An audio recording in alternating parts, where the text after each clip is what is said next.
Jai Hind India. I am here to teach you something new, and you are here to learn something new through limitless learning. So today I am going to teach you about NEFA virus. हम एक एक करके नेफा virus के बारे में जानेंगे. नेफा virus क्या होता है, what is NEFA virus, origin of Nipah virus, Nipah virus का ओरिजिन कब हुआ, कहाँ हुआ. नेक्स्ट हम देखेंगे करेंट सिचुएशन क्या है नेफा वायरस के बारे में. फिर हम देखेंगे how NEFA virus spread, NEFA virus फैलता कैसे है.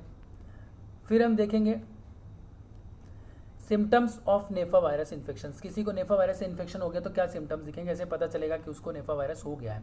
नेक्स्ट देखेंगे वैक्सीन फॉर नेफा वायरस. फिर देखेंगे ट्रीटमेंट एंड प्रिकॉशंस, अगर किसी को नेफा वायरस से इन्फेक्शन हो गया तो क्या ट्रीटमेंट फॉलो करना है, क्या प्रिकॉशंस फॉलो करना है. लास्ट में समरी डिस्कस करेंगे. So let's begin. First, what is NEFA virus. Scientific name of Nipah virus is NEFA henipa virus. It's a bat-borne virus that cause Nipah virus infections in human and animals with high mortality rate. It's also called zoonotic virus. पहले बोल रहे हैं scientific name of निफा virus. सभी virus और bacteria का एक scientific name दिया जाता है फॉर आइडेंटिफिकेशन पर्पस. तो नेफा वायरस का साइंटिफिक नेम दिया है Nipah henipavirus. It's a bat borne virus. Bat borne virus मतलब चमगादड़ से आया है. बैट मतलब चमगादड़, तो चमगादड़ से जो वायरस आया है वहाँ, इसलिए इसको बैट बॉर्न वायरस बोलते हैं. बेसिकली जो नेफा वायरस फैलता है, एक फ्रूट बैट होता है. फ्रूट बैट होता है जो फ्रूट्स खाता है, उसके थ्रू नेफा वायरस आदमी में और जानवर में फैला है, इसलिए इसको बैट बॉर्न वायरस भी बोलते हैं. With high mortality rate. High mortality rate मतलब इसमें डेथ रेशियो बहुत ज़्यादा होता है. Like if I say about कोविड-19 में डेथ रेशियो अगर कंपेयर करें नेफा वायरस से तो कोविड-19 में बहुत कम रहता है, but mortality rate NEFA virus का इतना ज़्यादा 70% समथिंग रहता है. It is also called zoonotic virus. Zoonotic virus क्यों बोलते हैं और जूनोटिक वायरस का मतलब क्या होता है. जूनोटिक का क्या मतलब, जूनोटिक मतलब ये होता है कि जो वायरस जानवर से आदमी में इन्फेक्शन फैलाता है उसको जूनोटिक बोलते हैं. जो भी वायरस और बैक्टीरिया इन्फेक्शन फैलाएंगे जानवर से, एनिमल से ह्यूमन बींग में आएंगे, उसको जूनोटिक वायरस बोलते हैं, जूनोटिक बैक्टीरिया बोलते हैं. Next, origin of Nipah virus. Nipah virus origin कहाँ से हुआ, कब, इसके बारे में पता चला हमको. 1998 में first outbreak in Kampong Sungai Nipah Malaysia में सबसे पहले इसका आउटब्रेक हुआ. निपा नाम की जगह थी मलेशिया में, निपा नाम की एक जगह थी. वहाँ के फार्मर, पिग्स फार्मर थे, उन्होंने आइडेंटिफिकेशन किया कि निपा नाम की भी कोई मतलब एक वायरस है जो इनसे इन्फेक्शन फैला रहा है. उस जगह के नाम पे उस वायरस का नाम दे दिया गया Nipah virus. Next, 1999 severe outbreak in Singapore. Singapore में 1999 में इसके इन्फेक्शंस देखे गए. 2001 में outbreak in West Bengal India. 2001 तक वो इंडिया में आ चुका था और इंडिया में भी वेस्ट बंगाल में इन्फेक्शंस हो चुके थे इसके. 2004 fatal outbreak in West Bengal, Bangladesh. 2004 में बांग्लादेश में भी नेफा वायरस इन्फेक्शन पहुंच चुका था. 2007 में outbreak in Nadia, West Bengal. Again West Bengal में 2007 में इन्फेक्शन हुआ था.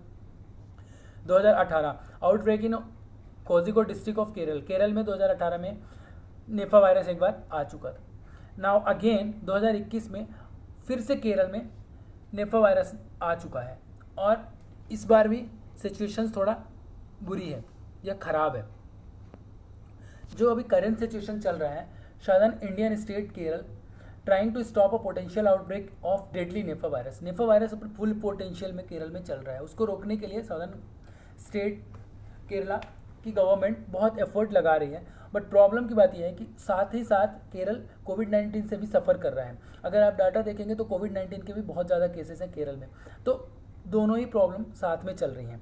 अच्छा, एक चीज़ और मैं आपको यहाँ पे बताना चाहता हूँ कि जो नेफा वायरस है, नेफा वायरस और कोविड-19 वायरस दोनों को अगर हम कंपेयर करें, सिमिलरिटीज़ भी हैं कुछ और कुछ डिससिमिलरिटीज़ भी हैं. लाइक एक इम्पॉर्टेंट चीज़ तो कोविड-19 और नेफा वायरस में ये है कि कोविड-19 का कंफर्मेशन अभी नहीं हुआ है कि ये वायरस का ओरिजिन कहाँ से हुआ है या कहाँ से आया है. बट नेफा वायरस के बारे में कंफर्मेशन है, 100% कंफर्मेशन है कि इस बैट से आया है. बैट, वो कौन सी बैट, फ्रूट बैट जो फ्रूट्स खाती है, उस बैट से नेफा वायरस ओरिजिन हुआ है. दूसरी इंपॉर्टेंट चीज़, कोविड-19 का तो वैक्सीन बन गया है, वैक्सीनेशन चल रहा है, बट नेफा वायरस का अभी तक कोई वैक्सीन नहीं बने हैं. एक और प्रॉब्लम है, कोविड-19 में तो कंपेयर करें अगर हम नेफा वायरस में, तो नेफा वायरस की डेथ रेशियो बहुत ज़्यादा है और कोविड-19 के डेथ रेशियो बहुत कम है। इसीलिए ये कंपैरिजन के कारण ही कोविड-19 इन्फेक्शन बहुत ज़्यादा फैल रहा है, बहुत ज़्यादा फैल रहा है। अगर किसी को कोविड-19 हो गया तो वो बहुत ज़्यादा फैल रहा है, और जिसको निफा वायरस होता है, निफा वायरस ज़्यादा नहीं फैलता। रीज़न ये है कि निफा वायरस जिनको होता है उनकी 70 to 80% डेथ हो जाती है। सो इन्फेक्शंस फैलने के चांसेस बहुत कम हो जाते हैं।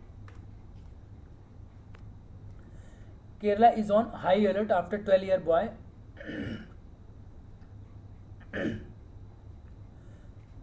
Died through NEFA virus infection.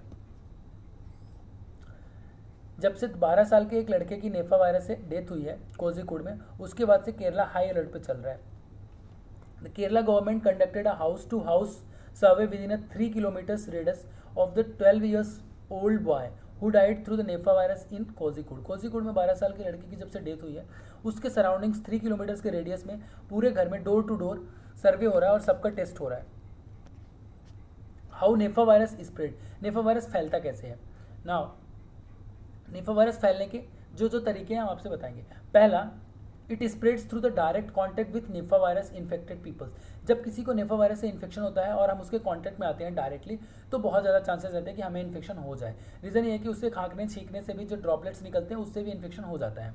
Direct contact with infected animals, जब कोई जानवर इन्फेक्टेड होता है और उसके डायरेक्ट कॉन्टैक्ट में हम आते हैं या उसके मीट को हम खाते हैं, तो भी हमें चांसेस रहते हैं कि नेफा वायरस हो जाएगा। थर्ड पॉइंट है consumption of fruit eaten by infected bats और बर्ड्स। जो बैट्स किसी फ्रूट को खाई हुई है, उसी फ्रूट को हम कंज्यूम कर लेंगे और उसी फ्रूट्स को कोई जानवर कंज्यूम कर लेगा, तो नेफा वायरस के ट्रांसफ़र होने के चांसेस बहुत ज़्यादा रहते हैं।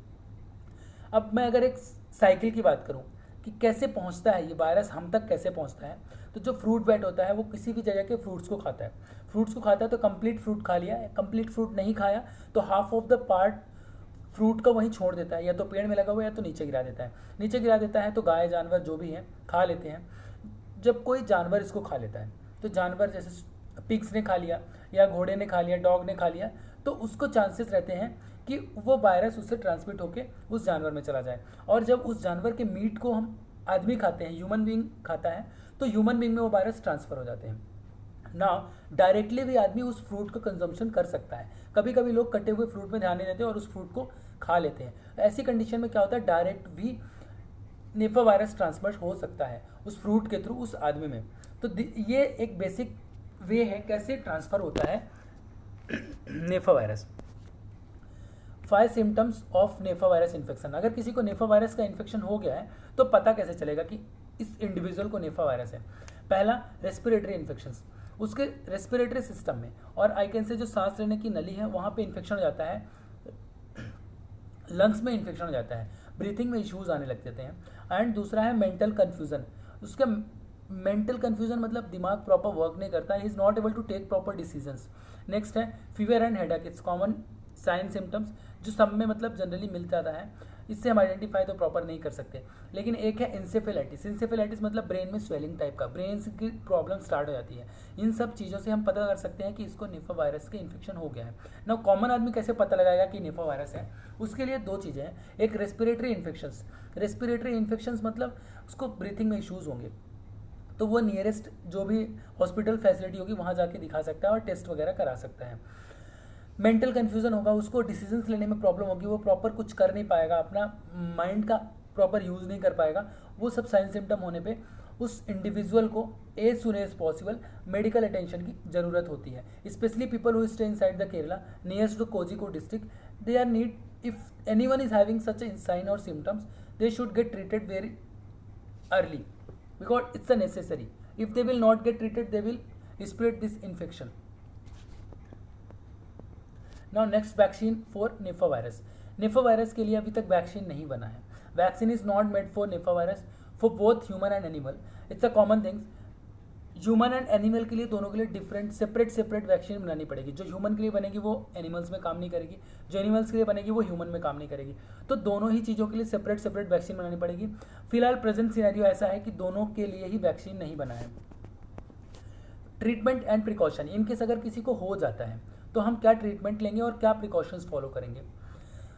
ओनली सिम्टोमेटिक ट्रीटमेंट पॉसिबल है। अगर किसी को नेफा वायरस की बीमारी हो गई है या नेफा वायरस से इन्फेक्टेड हो गया है, तो वो ओनली सिम्टोमेटिक ट्रीटमेंट ही पॉसिबल है। वो सिम्टोमेटिक ट्रीटमेंट ले सकता है, जो सिम्टम्स उसमें दिखेंगे उसके अकॉर्डिंग डॉक्टर उसको ट्रीट करेंगे। There is nothing like a perfect treatment और any kind of special treatment for Nipah virus.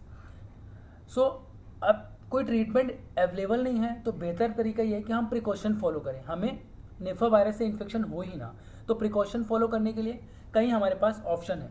Nipah virus ना हो उसके लिए हम क्या क्या करेंगे कि हमें नेफा वायरस से बचे रहें।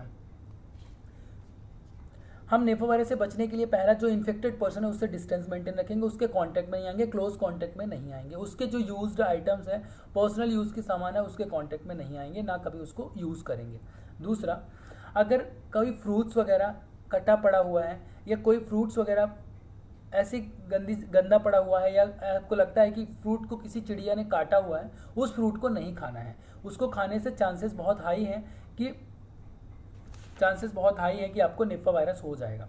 एंड तीसरी चीज़, थोड़ा जो नॉन वेज वगैरह हम खाते हैं उस नॉन वेज में भी हमें टेस्टिंग प्रोसेस के थ्रू खाना चाहिए। पहले चेक करना चाहिए, कुछ अथॉरिटीज़ होनी चाहिए जो चेक करें, या नहीं अथॉरिटीज़ नहीं है तो भी हमें ऐसे कहीं का भी नॉन वेज नहीं खाना चाहिए, क्योंकि इससे चांसेस बढ़ जाते हैं आपको नेफा वायरस होने के, नेफा वायरस से इन्फेक्शन होने की। Now summary part, Nipah virus is not deep concern for India only but for the whole planet. The WHO classifies it as a virus of concern for future epidemic because each year it's spread from animal to human. WHO ने क्या बोला है कि जो नेफा virus है ये आगे के फ्यूचर में एपिडेमिक जैसे फैल सकता है, इसलिए इसको कंट्रोल करना बहुत ज़रूरी है। ऑल्दो इसमें वर्क चल रहा है, वैक्सीन्स वगैरह बन रही हैं, बट अभी तक कुछ रिजल्ट आया नहीं है, पॉजिटिव रिजल्ट सामने नहीं आया है, इसलिए बहुत बड़े कंसर्न की बात है। और जो हमने ऊपर से नीचे तक देखा है, टॉप टू बॉटम पूरा वीडियो में, उसमें मतलब ये निकल रहा है कि हमें इस वायरस से बचना ही ज़्यादा ज़रूरी है। ये इन्फेक्शन ना ही हो यही बेहतर है, बिकॉज ट्रीटमेंट तो कुछ है नहीं, कोई मेडिकेशन प्रॉपर है नहीं, कोई वैक्सीन्स नहीं है, तो बेहतर आइडिया ये है कि हम प्रिकॉशंस फॉलो करें। जो नेसेसरी प्रिकॉशंस है मैंने आपको बता दिया इस वीडियो में। So thanks for the stay with me, hope you learn something here. If you really learn something here, please like and share the video and obviously subscribe तो करना ही है फॉर मोर वीडियो अपडेट। जय Hind India.